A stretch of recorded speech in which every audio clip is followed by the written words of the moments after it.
2023 में भारत के अंदर करीबन 41 लाख गाड़ियां बिकी थी, जिसमें से 17 लाख गाड़ियां तो सिर्फ मारुति अकेले ने ही बेची थी। यानी अगर हम टाटा, महिंद्रा, hyundai, किया, होंडा की टोटल सेल्स मिला दे, फिर भी वो मारुति के जितनी नहीं हो पाती। मारुति का 2023 में मार्केट शेयर 41.67% का था। भारत की अभी तक की सबसे ज्यादा बिकने वाली कार भी मारुति की ही है, मारुति 800, जिसकी आज तक 40 लाख जितनी यूनिट्स बिक चुकी है। मारुति ही वो ब्रांड है जिसने इंडियन कार मार्केट को इतनी ज्यादा ऊपर लाया है और इंडियन कार मार्केट को 800, जिम्नी और ओमिनी जैसी आइकॉनिक कार्स भी दी है। मारुति सुजुकी को यहाँ तक पहुंचने में बहुत देर लगी है और इस वीडियो में हम इसी जर्नी को देखने वाले हैं। हम ये भी देखेंगे कि क्यों मारुति अकेले ही कुछ ज्यादा नहीं कर पाई और मारुति को क्यों सुजुकी की जरूरत पड़ी थी। आखिर किस वजह से मारुति की गाड़ियां इतनी ज्यादा बिकती है और कैसे 50% से भी ज्यादा का मार्केट शेयर रखने वाली मारुति सुजुकी आज 41% पे पहुंच चुकी है और क्यों आज मारुति सुजुकी का पूरा कंट्रोल सिर्फ सुजुकी के हाथों में है। शुरुआत में जो सुजुकी का कंपनी में शेयर जो सिर्फ 26% का था,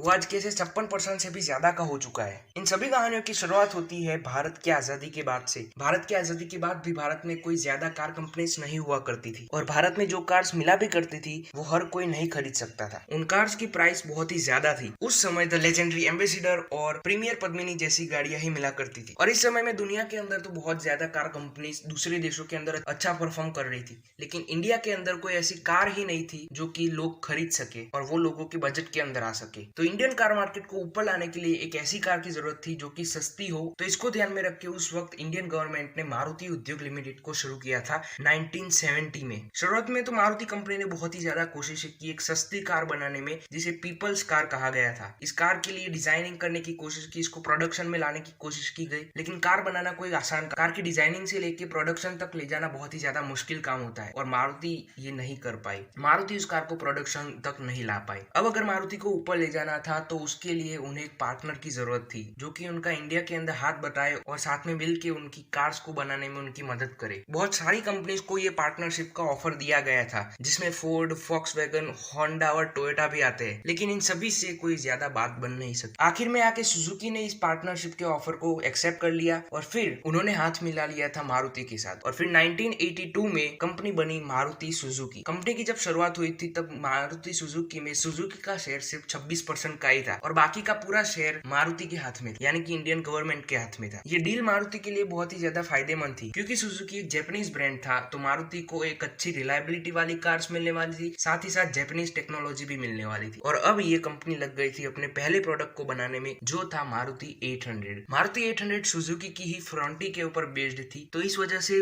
कंपनी को R&D के अंदर ज्यादा खर्चा नहीं करना पड़ा था और ये कार काफी सस्ते में बन गई थी। ये उस वक्त करीबन 48,000 रुपए में ही लॉन्च की गई। इस कार की डिमांड इतनी ज्यादा बढ़ चुकी थी कि लोगों को सालों तक वेट करना पड़ता था और मारुति के लिए इस कार ने चांद लगा दिए। 800 ने मार्केट में तहलका मचा दिया था और इसकी सेल्स भी दबा के हुई थी। आज तक इस गाड़ी की 40 लाख यूनिट्स बिक चुकी है, जो कि इंडिया की सबसे ज्यादा बिकने वाली कार बन गई है। 800 के बाद मारुति सुजुकी ने 1985 में जिप्सी को लॉन्च किया और ये कार SUV थी जिसे आर्मी और पुलिस में बहुत ही ज्यादा यूज किया गया था। जिप्सी को लॉन्च करने के बाद मारुति ने जेन और एस्टीम को लॉन्च किया था और 1994 में मारुति सुजुकी ने इंडिया के अंदर 10 लाख गाड़ियों को बेचने का माइलस्टोन भी अचीव कर लिया था। 1999 में मारुति सुजुकी ने अपनी वैगनआर को लॉन्च किया था, जिसने कंपनी को जबरदस्त सेल्स दिलाई थी और ये मारुति की वैगनआर आज भी बेस्ट सेलिंग कार्स की लिस्ट में टॉप पे होती ही है। और 1999 में कंपनी ने 2 मिलियन गाड़ियों को बेचने का माइलस्टोन भी अचीव कर लिया था। कंपनी नए नए सेगमेंट्स के अंदर उतर रही थी और इंडियन कस्टमर्स की नीड्स के अकॉर्डिंग वो अपने प्रोडक्ट्स को बना रही और ये सभी के सभी प्रोडक्ट्स कंपनी के लिए बहुत ही ज्यादा फायदेमंद रहे थे। आगे जाके कंपनी ने बजट सेगमेंट के अंदर और भी नई नई कार्स को लॉन्च किया, जैसे कि ऑल्टो, स्विफ्ट, ए स्टार, डिजायर और ये सारी की सारी गाड़ियां भी बहुत ही ज्यादा अच्छी साबित रही और इनकी डिमांड उस वक्त मार्केट में बहुत ही ज्यादा थी। अभी तक मारुति सुजुकी ज्यादातर कम बजट में आने वाली कार्स को ही लॉन्च कर रहे थे,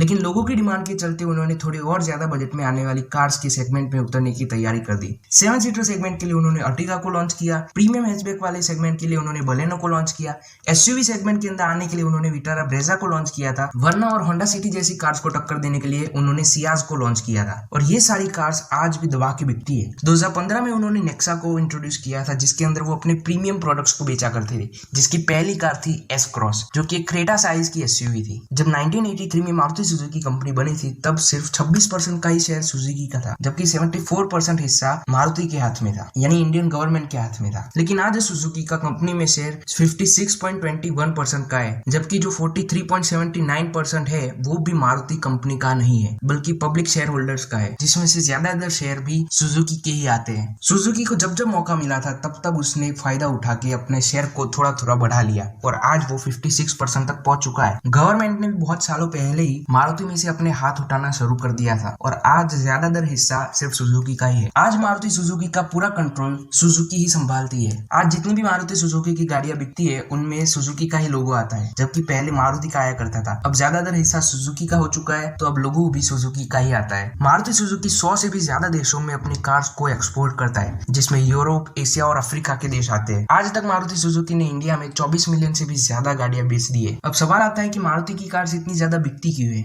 इसके पीछे बहुत सारे कारण हैं, जैसे कि अच्छी रीसेल वैल्यू, मारुति सुजुकी का स्ट्रॉन्ग नेटवर्क, मारुति का स्ट्रॉन्ग ब्रांड वैल्यू और सर्विस भी। वैसे तो लोगों को लगता है कि मारुति की सर्विस सबसे सस्ती होती है, लेकिन अब वैसा नहीं रहा। मारुति सुजुकी अपनी कार्स की माइलेज पे बहुत ही ज्यादा ध्यान देता है और इसी वजह से वो हाइब्रिड और सीएनजी में ज्यादा ध्यान देते हैं और इसी माइलेज के चक्कर में उनका सेफ्टी के ऊपर से ध्यान हटता जा रहा है। मारुति सुजुकी की कार्स का इतना ज्यादा बिकने का एक कारण ये भी है कि उनकी कार्स हर सेगमेंट में आती है और उनकी ज्यादातर कार्स 10 या 12 लाख से नीचे भी आती है और मैक्सिमम इंडियन कस्टमर्स का बजट भी वहां तक ही रहता है। ऊपर से इनकी हर कार के अंदर सीएनजी भी मिल जाता है, तो ये उनकी सेल्स को और भी ज्यादा बढ़ा देता है। एक टाइम था जब कार मार्केट के अंदर सिर्फ मारुति सुजुकी का ही दबदबा था। 55% से भी ज्यादा का मार्केट शेयर सिर्फ मारुति अकेली का ही था। वैसे दबदबा तो आज भी है, लेकिन आज मार्केट शेयर 41% पे आ चुका है और इसके पीछे एक बड़ा कारण कंपटीशन है। जिस सेगमेंट में मारुति की कार आती है उसी सेगमेंट में दूसरी कंपनी की कार उससे ज्यादा फीचर्स, उससे ज्यादा सेफ्टी और रिलायबिलिटी भी ऑफर करती है। लेकिन कुछ भी कहो, बाप तो बाप ही होता है। मारुति सुजुकी आज भी इंडियन कार मार्केट का बाप है। मारुति के कार्स का लाइनअप इंडिया का सबसे बड़ा है। उनकी कार्स 2 शोरूम से बिकती है,